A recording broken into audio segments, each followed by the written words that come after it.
Boulder Crest Foundation is the home of post-traumatic growth. And every single day, we work hard on the development, delivery, study, and scale of post-traumatic growth-based programs for times of struggle.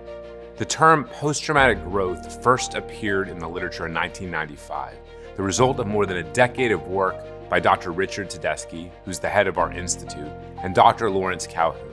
And what these two doctors were trying to understand was, where did wisdom come from?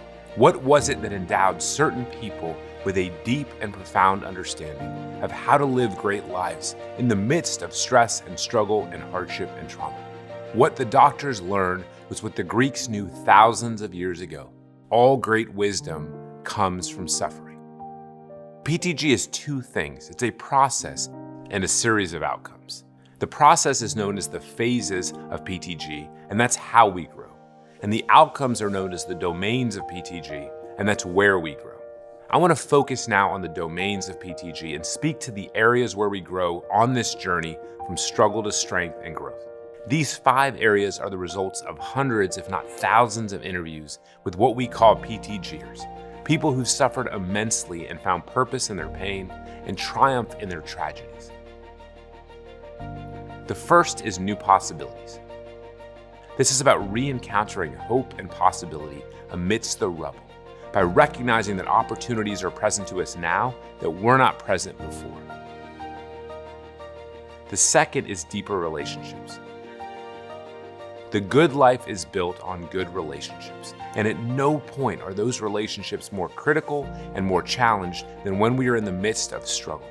It is in taking the courageous act of sharing our struggles and experiences with others that we find deep and meaningful connection.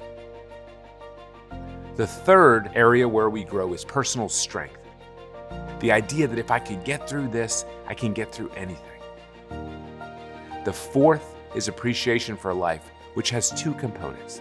The first is a sense of gratitude for what we have, and the second is a shift in priorities and an understanding of what truly matters to us.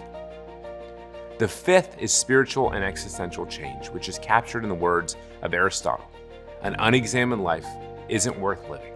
When we struggle deeply, we begin to ask hard questions of life. Who am I? Why am I here? Where do I belong? And as we reflect on these deeper questions and we start to find answers to them, it informs our life and allows us to find a deeper sense of meaning and purpose. These 5 domains, new possibilities, deeper relationships, personal strength, appreciation for life, and spiritual and existential change, they're not only descriptions of how people grow on this journey of post-traumatic growth. They are the 5 essential components of a life worth living.